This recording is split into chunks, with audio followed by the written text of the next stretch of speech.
Hello everybody, with this video I just want to show you how easy and fast it is to start playing around with the Apache Wicket framework. So to do this we go to the Apache website. By the way, just a couple of years ago when I started to play with it, the first result that was coming up was this, which is something related to the cricket game. Now it's the Apache Wicket site. That's just to display you how fast the community is growing. So this is the full website. You have very nice features here. You can look through the example, documentation, but what we're interested in is the quick start. So on this page we can generate Maven commands. I'm pretty sure in this room everybody knows how Maven works, so we just give a group ID, name to our project. I'm gonna call it Wicket Sandbox, and obviously you can choose which version of the framework you want to run. You can look at the snapshots if you want to see the developments. We just stick with the last stable one, 1.5.4, which is the last one, and they added support for HTML5. They split the core in two. Anyway, you can look at the change log on that website. So we just paste the commands in the command line. So it generated the Wicket Sandbox folder, contains our project. We just go into it, and what I really love about this project is that it comes with an embedded server container, in this case Jetty. So we are up and running in no time. We just run this command,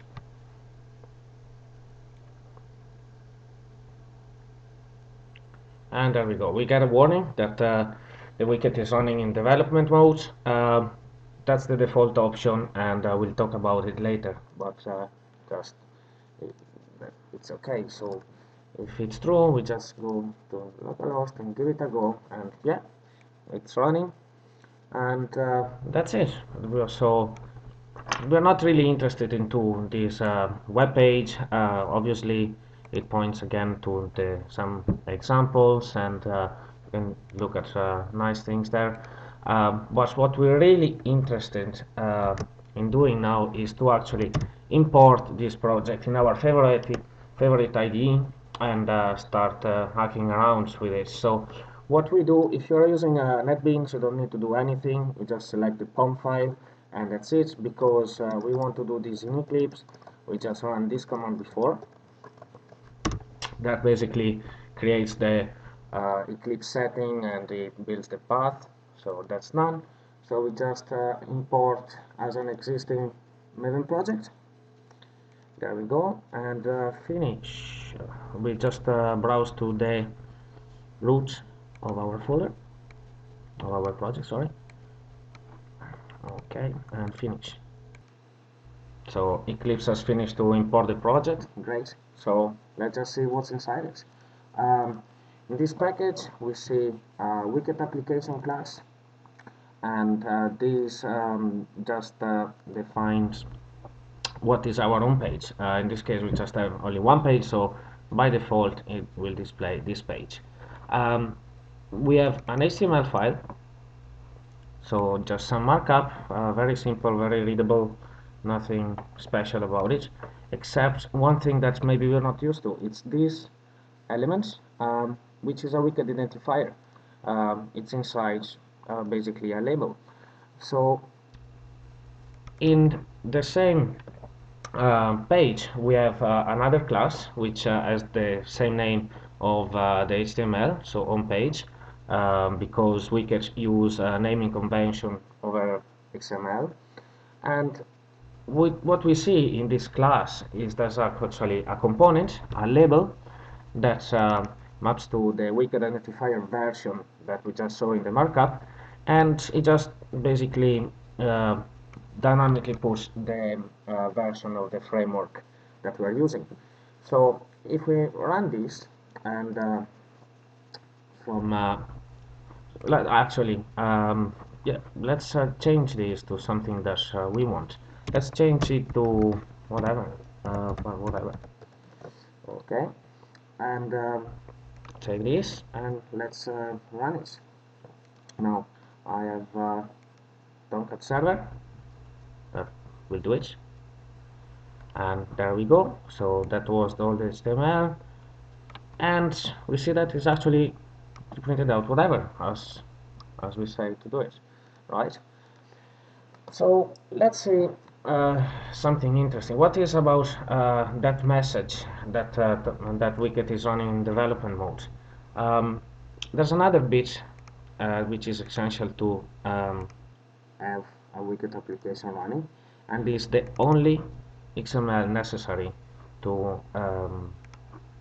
have to specify for wickets, which is this. It's basically a filter, and it intercepts all the requests and pass it to the Java layer. So as we see in the documentation, there we can add a parameter, and there's the value of configuration, and yeah, development or deployment. Let's by default, obviously, it's development, like we've seen the message. If we put it to deployment, the warning will go away. So let's save this and run it again. I think that should pick it up automatically. We did. So let's refresh this page. Yeah, great. So what do we do? Like any programmer that starts acting on something, let's break it. So let's give two different names. Let's delete the E in the wicket identifier. So there is actually no more match between this one and the Java layer. So what happens if we try to run it? Very simple. It happens this. So we are running in development mode, and what wicket does in this particular configuration, it does a lot of checking. It checks if all the wicket identifier match to some components in our Java side, check the tree of the object that we have. It even validates our HTML, and in this case we get these stack trace, and it tells us what is actually the offending bit in the markup, which is this. And I see, okay, I forgot an E, so I go back and fix it. Now I'm not gonna fix it now because I want to show you what is the difference in the configuration. So let's suppose that we run it again in the deployment mode this time, so we should be ready for production. Okay, finish, start.